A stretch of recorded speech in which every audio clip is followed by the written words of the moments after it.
بسم اللہ الرحمن الرحیم۔ محترم ناظرین، آج آپ کے سامنے قرآن مجید کی ایسی دو آیات لے کر حاضر ہوئی ہوں۔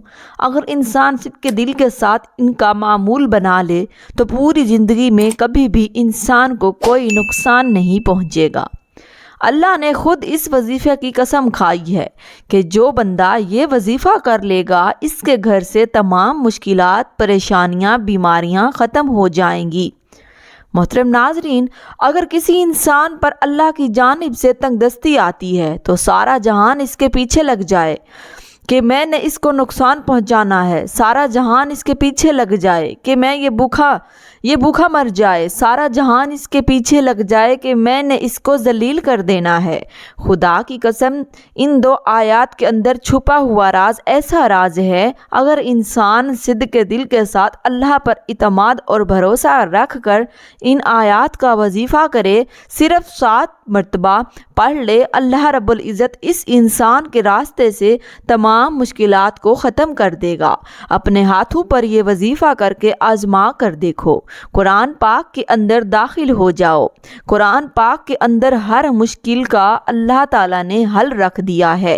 میرے نبی حضرت محمد صلی اللہ علیہ وآلہ وسلم جب معراج شریف پر گئے تو پہلے آسمان پر، پھر دوسرے آسمان پر، پھر تیسرے آسمان پر، جب 7ویں آسمان پر پہنچے تو سدرۃ المنتہا، اس کے آگے کوئی مقام نہیں۔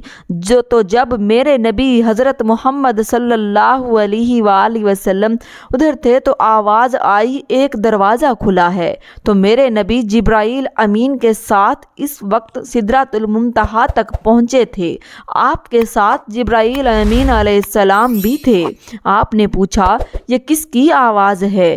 تو جبرائیل امین فرمانے لگے، یا رسول اللہ، میں نے پوری زندگی کے اندر اس دروازے کو کھلا ہوا نہیں دیکھا جو آج دیکھ رہا ہوں، اور دوسرے نمبر پر یہ فرشتہ نکلا ہے، یہ فرشتہ بھی میں نے اپنی زندگی کے اندر پہلی بار دیکھا ہے۔ تو وہ جب آیا، وہ اپنے آقا حضرت محمد صلی اللہ علیہ وآلہ وسلم کے سامنے جھک کر اللہ کی جانب سے یہ تحفہ دیا کہ قرآن کی 2 آیات تھی، اور ان آیات کی اتنی اہمیت اور فضیلت ہے۔ اس وقت اس فرشتے نے 3 چیزیں دی تھی۔ ایک نماز کا تحفہ تھا، ایک امت کی شفاعت کا تحفہ تھا، اور ایک یہ قرآن مجید سورۃ بقرہ کی آخری 2 آیات تھی۔ محترم ناظرین، اس کو چھوٹا نہ سمجھیے گا، خدا کی قسم کھا کر کہتی ہوں، یہ پوری کائنات کے اندر سب سے زیادہ مجرب عمل ہے۔ اس کے اندر طاقت ہے، اس کے اندر راز ہے، اس کے اندر گم سم ہو جاؤ، دنیا خدا کی قسم آپ کی ہو جائے گی۔ دنیا کے پیچھے گھوم رہے ہو جہاں سے کچھ نہیں ملے گا، اپنی زندگی کو تباہ کر رہے ہو، وہاں سے کچھ نہیں ملے گا۔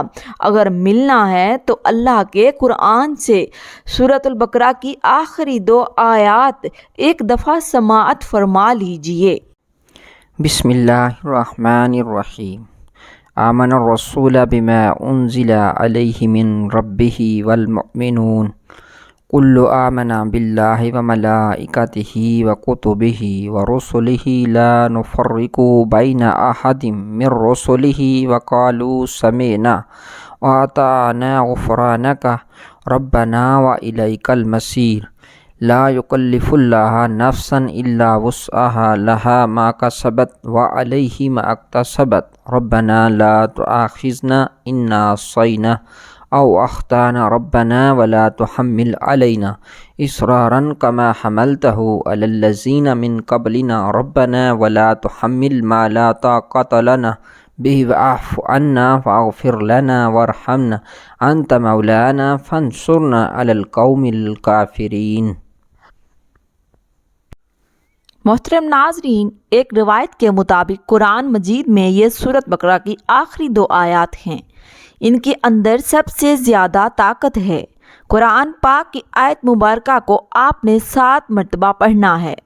جو زیادہ طاقتور ایک دلائل ہے کتاب و سنت کی روشنی سے، علماء کرام کی روشنی سے، تو وہ ہے سورۃ بقرہ کی 2 آیات جو میں نے آپ کو پڑھ کر سنائی ہیں۔ تو یہ آپ نے اس طرح کرنا ہے کہ رات کو سونے سے پہلے ان کو 7 مرتبہ پڑھنا ہے۔ اول و آخر اپنے نبی صلی اللہ علیہ وآلہ وسلم پر درود پاک پڑھنے کے بعد اللہ کے سامنے ہاتھ اٹھا لینے ہیں۔ یہ 2 آیات رحمت کا سمندر ہیں، ان کے اندر اتنے راز چھپے ہوئے ہیں۔ جو ان 2 آیات کو جانتا ہے، جو ان کے اوپر غور کرتا ہے، ان کو پتہ ہے کہ ان کی اہمیت کیا ہے۔ عام انسان کو ان کی اہمیت کا نہیں پتہ چل سکتا۔ محترم ناظرین، اللہ تعالیٰ نے بہت بڑا انعام دیا ہے اس سورت مبارکہ کی شکل میں۔ ہمیں اس عمل کو ضرور کرنا چاہیے اور آپ نے سونے سے پہلے یہ معمول بنا لینا ہے۔ حضرت عمر، حضرت علی رضی اللہ تعالی عنہ بھی فرماتے ہیں وہ بدبخت انسان ہے جو یہ 2 آیتیں نہیں پڑھ کر سوتا۔ محترم ناظرین، کوئی بھی عمل کریں تو نماز کو لازمی پڑھا کریں، کیونکہ نماز کے بغیر کوئی بھی وظیفہ ادھورا رہتا ہے۔ اسی لیے دوستوں سے گزارش ہے کہ نماز کا اہتمام لازمی کیا کریں۔ نماز پڑھنا ہر مسلمان مرد اور عورت پر فرض ہے۔ اللہ تعالیٰ فرماتا ہے بے شک میں ہی اللہ ہوں اور میرے سوا کوئی معبود نہیں، تو تم میری عبادت کیا کرو اور میری یاد کی خاطر نماز قائم کیا کرو، اور آپ اور اپنے گھر والوں کو نماز کا حکم فرمائیں اور اس پر ثابت قدم رہیں۔ ہم آپ سے رزق طلب نہیں کرتے بلکہ ہم آپ کو رزق دیتے ہیں، اور بہتر انجام پرہیزگاری کا ہی ہے۔ یہ اہل و حق وہ لوگ ہیں کہ اگر ہم انہیں زمین میں اقتدار دے دیں تو وہ نماز کا نظام قائم کریں اور زکوٰۃ کی ادائیگی کا نظام قائم کریں اور پورے معاشرے میں نیکی اور بھلائی کا حکم کریں اور لوگوں کو برائی سے روکیں، اور سب کاموں کا انجام اللہ ہی کے اختیار میں ہے۔ قرآن مجید میں 100 سے زائد مقامات پر نماز کا ذکر آیا ہے، جن میں سے 80 مقامات پر صریحاً نماز کا حکم وارد ہوا ہے۔ درج ذیل آیات مبارکہ کے علاوہ اور بھی آیات ہیں جن سے نماز پڑھنے کا ثبوت ملتا ہے، مگر اختصار کے پیش نظر انہی پر اکتفا کیا جا رہا ہے۔ اللہ پاک ہم سب کو اس پر عمل کرنے کی توفیق عطا فرمائے اور اس کو صدقہ جاریہ سمجھ کر اپنے دوستوں میں شیئر کرنا۔ دعا ہے کہ اللہ تعالی ہم سب کو دین حق پر چلنے کی توفیق عطا فرمائے۔ آمین ثم آمین۔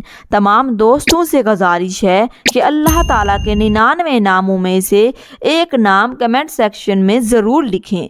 جزاک اللہ۔